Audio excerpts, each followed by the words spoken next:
Welcome to the girls. Today we're taking you on a field trip and we are at one of the most beautiful places in northeastern Pennsylvania. We're at Folk's Butterfly Farm. Yeah. Did you believe, Janine? Fly away, right? Dave said if we go like this too much, we might fly away up here. Yeah, we have a nice breeze and we also have a lot of butterflies that do the same. Well, this is David Folk, and of course he is the owner and operator and maker of the Folk's Butterfly Farm here.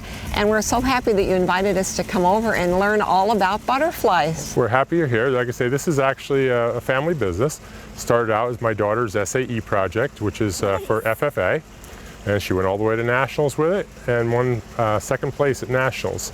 And it has since grown in the last 10 years to be a butterfly business where we do a lot of education for the schools and daycares and nurseries. We also work with different scout groups and Boy Scouts and Girl Scouts that come into the farm. And we teach all about butterflies and habitat and life cycle and butterfly anatomy.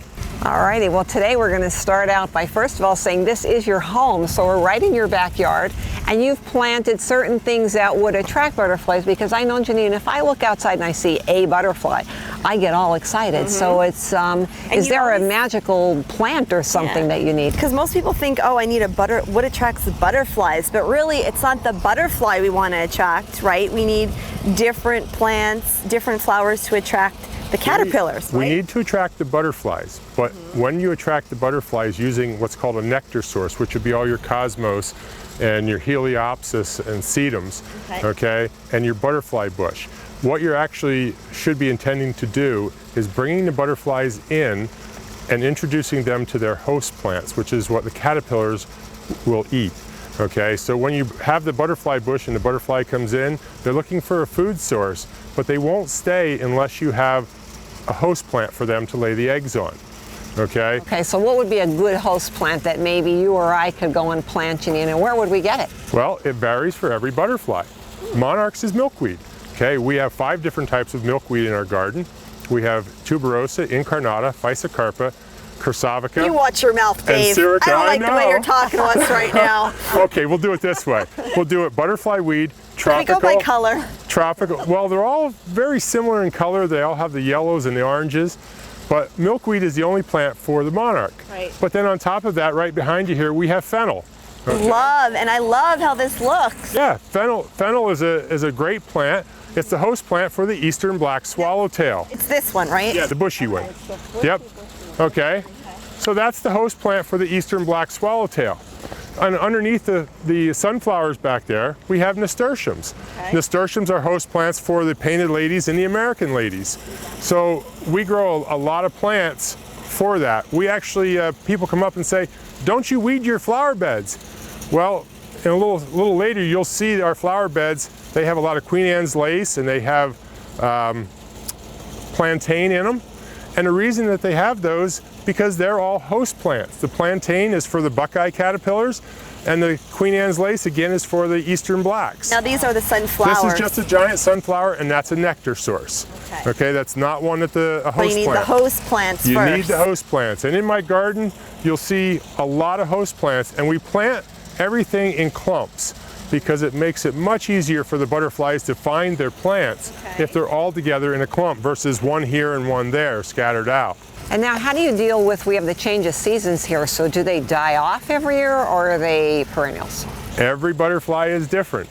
Okay, the eastern black swallowtail, when their caterpillar only has about 14 hours of daylight, they go into what's called diapause. They'll make their chrysalis in September and they don't emerge until May. So if you have dill, parsley, or fennel in your flower bed in the fall, you may not want to go through and clean out all your weeds because you're going to find chrysalis in your flower beds. Chrysalis. I feel like I'm back in 4th grade again, hearing all these science terms.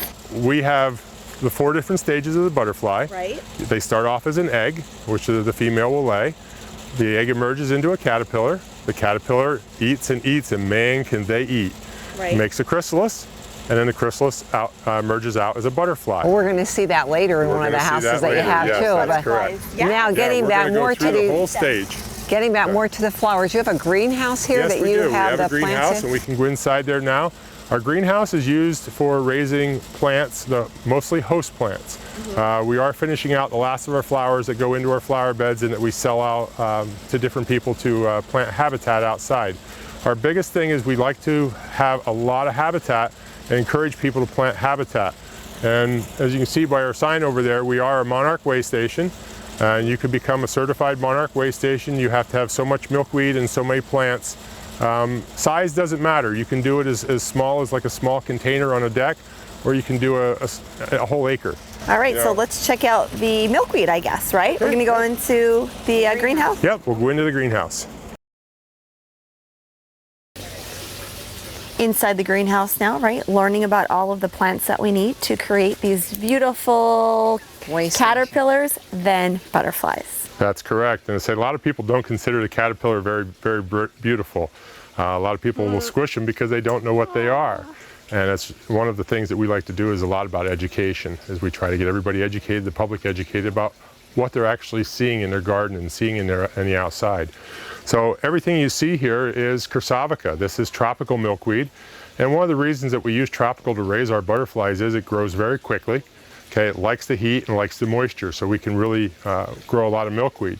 Considering we grow, a couple of hundred here a week, we need lots of milkweed because a single caterpillar can eat a 3-foot high plant all by himself in 10 days. Wow, it sounds like the appetite of my son. Exactly. Yeah, well, Small, but they eat a lot. if your son grew as fast as a caterpillar grows, in 10 days your son would be as big as a school bus because they grow 3,000 times their original size in 10 to 12 days. Okay. So, but like I said, we'd like to do a lot about habitat. Yep. And one of the things that we have here is, this is what's called a way station to go, a Monarch Way Station.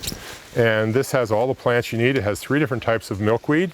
It has some annuals, which is the Mexican sunflowers and ageratums, and other perennials like a butterfly bush, Joe Pye weed, and bee balm. And they're all good nectar sources, and then the milkweeds provide places for the monarchs to lay their eggs. Oh, so I could just come and buy a way station and take it to either a park or my home or wherever. It would be a great thing to do in memory of someone even. Wouldn't you need to plant a way station? With the perennials, okay, they'll come back each year, okay, so, and they'll multiply each year, so you get a bigger area of it. But like I said earlier, make sure that you plant your stuff in clumps because it makes it much easier for the butterflies to find it. Okay. Oh yeah, so it's like sitting down at a dinner table. All right, well, we're going to go and check out the caterpillars, so stay with us. When we come back, we'll be learning all about how caterpillars develop. We're going to let you recycle a piece of newspaper, and we're going to teach you how to recycle the paper into a pot, and we're going to allow you to plant some milkweed to take home with you. Nice, and the kids can get involved with this. So I hope you're having fun. You're watching the girls. It's our light and lively season, right? Yep, don't fly away. All right. We'll be right back.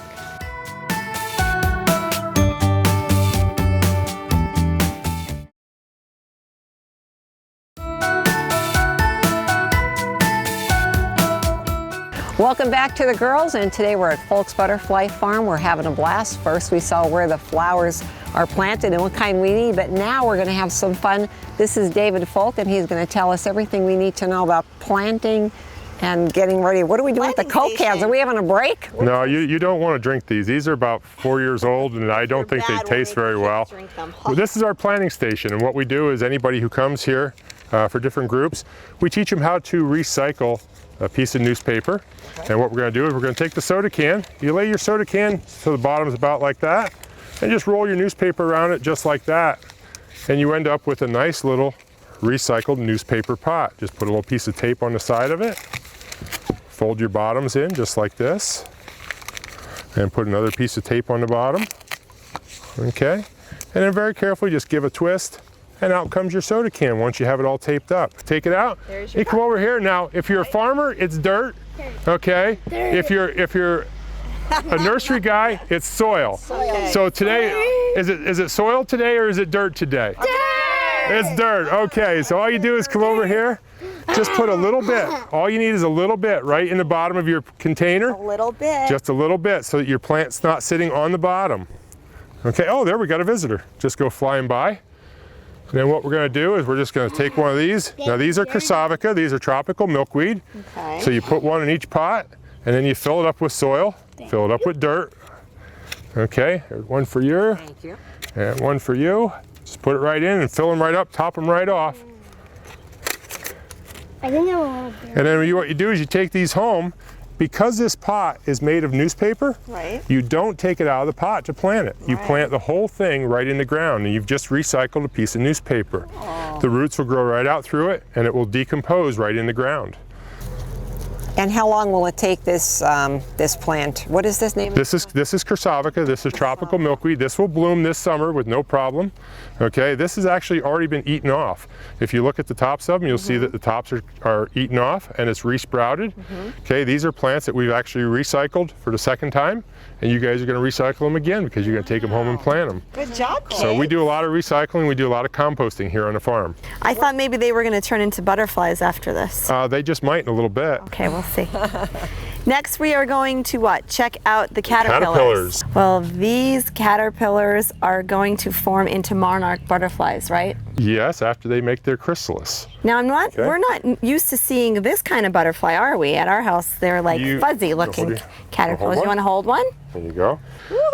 Actually, if you have milkweed around, okay, the key is the milkweed, because you have to have milkweed or you're not going to see these caterpillars. These caterpillars only eat milkweed, okay? And you notice they have two sets of antennas. They eat milkweed and just little kids with orange shirts on. Nah, we've never had anybody disappear here. No. It's when we go to the butterfly house where we have the attack butterflies. No, butterflies don't attack. They have two sets of antennas, so do they have two heads or? No, they only have one head. The reason for the second set of antennas, it's actually a defense mechanism. If a bird grabs a hold of the head, it will kill it. If it grabs a hold of the tail end, okay, he might be able to wiggle and get away. You can take him? Okay. So that's why they have two sets of antennas. This guy here is an eastern black swallowtail, and he has a really neat defense mechanism. When the birds grab him, you'll watch him, he'll rear right up and he'll put out his osmeteriums. You ready? Yes. Look at him, see it? Look at the orange things. Ew. What is that? That's what's called an osmeterium, and it's a gland that's located inside of his head, and it produces a stinky smell. And what happens is, if a bird grabs him, he rears up and whips his osmeteriums out right over the nostrils of the bird, and the bird hopefully says, "Ew, you stink," and drops him, and hopefully the caterpillar can go back to eating and the bird flies away with no Well, I dinner. just found out what side was the back side of my caterpillar. You did, okay. So the gland is like his stink gland. Yep, pretty much. And not all caterpillars have it, okay, but the swallowtails do. And then what's the third stage? What's the third stage in the life cycle of the butterfly? Chrysalis. The chrysalis, very good. And right here, we have two different types of chrysalis. See if I can get that one off my finger. These are monarch chrysalis. Look at. Okay, this one right here is a monarch chrysalis. You want to hold it? Okay. I'll tell you right now, if you look at these, they have a beautiful gold ring. You can hold them by their silk pad. Pick them up and hold them by their silk pad. Just grab it by the silk pad. Okay, wouldn't that make a nice pair of earrings? That is amazing. I hand paint every one of those. Believe that, I'll tell you another one. But these are I'm like, you monarch would never chrysalis. kill a butterfly. So Could you imagine having these hang from your ears, Janine, and then all of a sudden the butterfly just comes out? This is beautiful. I have a friend who actually makes them out of jade. So That is they're very beautiful. brutal. Beautiful. Then this here is the eastern black swallowtail. That's what this guy is going to look like. And probably about 6 or 7 days. He'll eat enough in 6 or 7 days. And here's another one the same way. How long does it take for them the process from start to finish? For the monarch, it takes about 30 days. Okay. It's very, very temperature dependent. So they like it warm? They like it warm. They like about 75 to 80 degrees. At 75 to 80 degrees, the monarch butterfly will finish its cycle within about 28 days. Okay, now if we take the chrysalis and put them in the cooler at 50 degrees, we can stretch that out to as far as 35 to 38 days. Well, I think the kids would like, and so would we, the big kids, to go see the butterflies, the actual butterflies. That's when we where come we're back, headed next. that's where we're headed next, right? Yep, and you're not only going to see the butterflies, we're going to take you inside, we're going to give you a Gatorade lollipop, and we're going to teach you how to feed the butterflies. I thought we were going to feed them the kids. I don't touch me. It poops on you. All right. So, but yeah, we can head right over to the flight house. All right. All right, let's march over to the butterfly house. We'll be right back. Stay with us.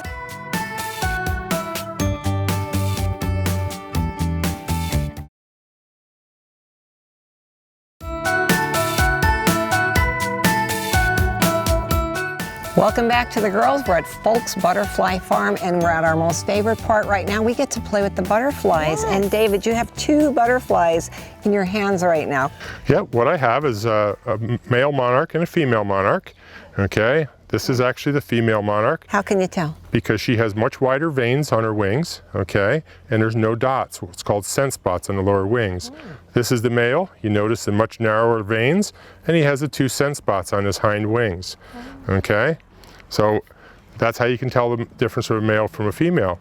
And you know, when your hands are full and you don't know what to do, you know, and you need a little extra, you just go, Did you just see the butterfly? Mason, he just ate just like that. It's just a place to hold them, you know? Oh my Lord. But there we go, you just set them on your hand, away they go. Away. We're in the flight house right now, and this is the area that we bring people in to teach them about the butterflies, as far as how a butterfly tastes and smells and eats.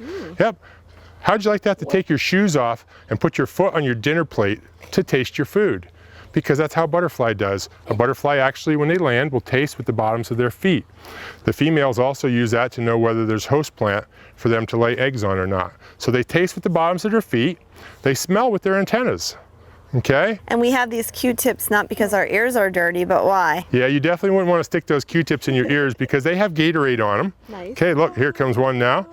And the reason they have Gatorade on them is because that's what you're going to feed the butterflies. And the butterflies eat with the proboscis. You can actually see the proboscis could just come out from that guy right there. Yeah. What's he doing? He's putting his antennas down. He's smelling the food. He has his proboscis out, he's eating, and he's tasting it with his feet. Now they like the bright colors, and I love your shirts that you have. Thank you. That are available here at Folks Butterfly Farm. So that's how a butterfly eats. And you can actually see him. He's actually smelling the Gatorade there with his antennas. He'll bring them right down. So that's why we give them Q-tips, because you can take the Q-tips and slide it right underneath the feet of a butterfly sideways if one's sitting on a bush or on a flower. Okay, it's really hard though sometimes to get them off the flowers because the flowers are like filet mignon and you're trying to feed them a hamburger. Right. So they really like to stay with that flower. But if you get one that's just hanging around like this guy is, now he's cleaning himself off. You touched him with the Q-tip, so you can see the proboscis is actually up on his body. He'll actually clean all the Gatorade right off of his body so he doesn't stay sticky. How about that? Yep, they're very good. Oh my, this guy just wants to come home with me. So when you get here, and you come into the actual area where you have the butterflies, you have all the children get the... Everybody gets a Q. Oh, not just the children. Children are from 2 to 92 here. You got it. Right. You know, it's I'm the not, biggest kid here. Yeah, it's definitely not something that is, you know, defined by age. So we do garden clubs, and the ladies that come in, they have a wonderful time. Now, what if we wanted to have a butterfly release? Do you do that for people? Yes, we do too? butterfly release. We actually will do either a mass release or we do individual envelopes. We customize the envelopes for your event. So that could be like for a wedding or for a funeral We or do just weddings. special events. Like Yes, we do. Sometimes they have those marches for the fundraisers and things like that. Do you do it for that? The 1st of June is a very, very busy time for us because we do a tremendous amount Relay for Life. And we offer the relays usually a little bit better pricing. I try to if I can.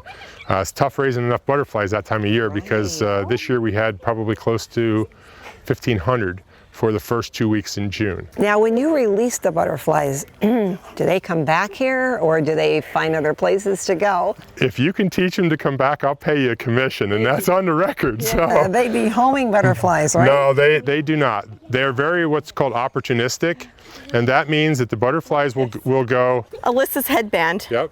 They love flowers. They don't have to be real, apparently. They Look love at they're all... We use all silk flowers in our exhibits, for our mobile exhibits, and that's something else that we offer. We have traveling mobile exhibits.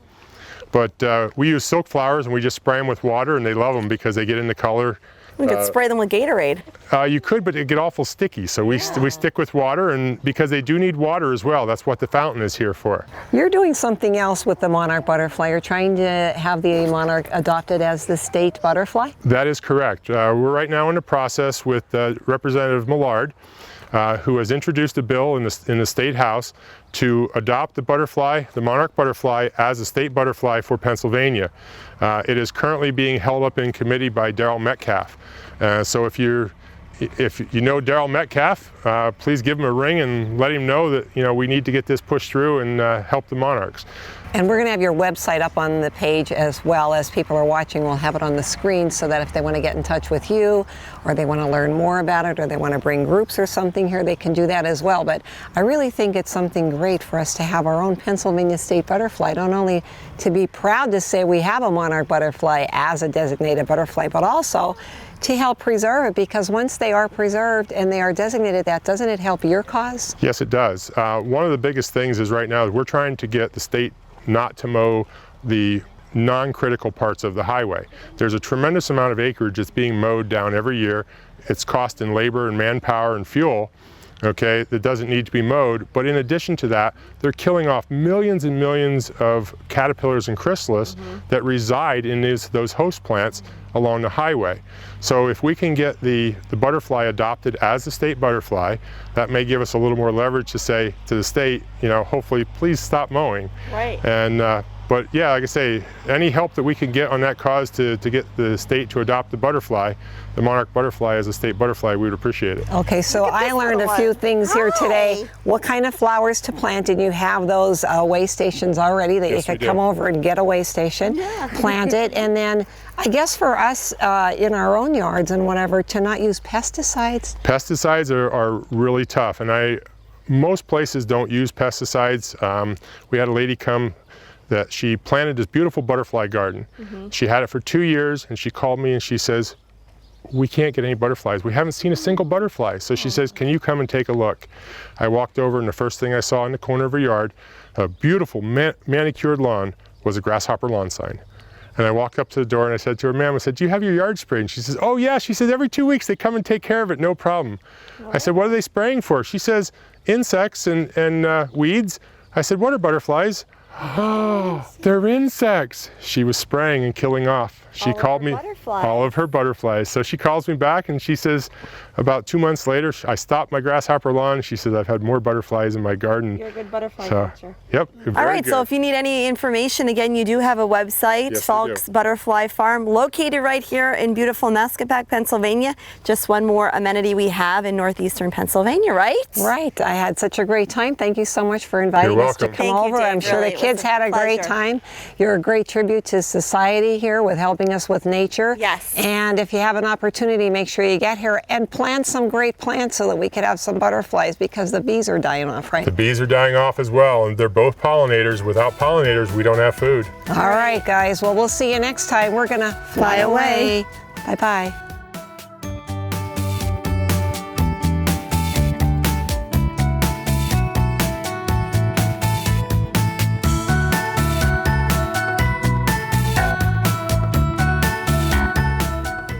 Two.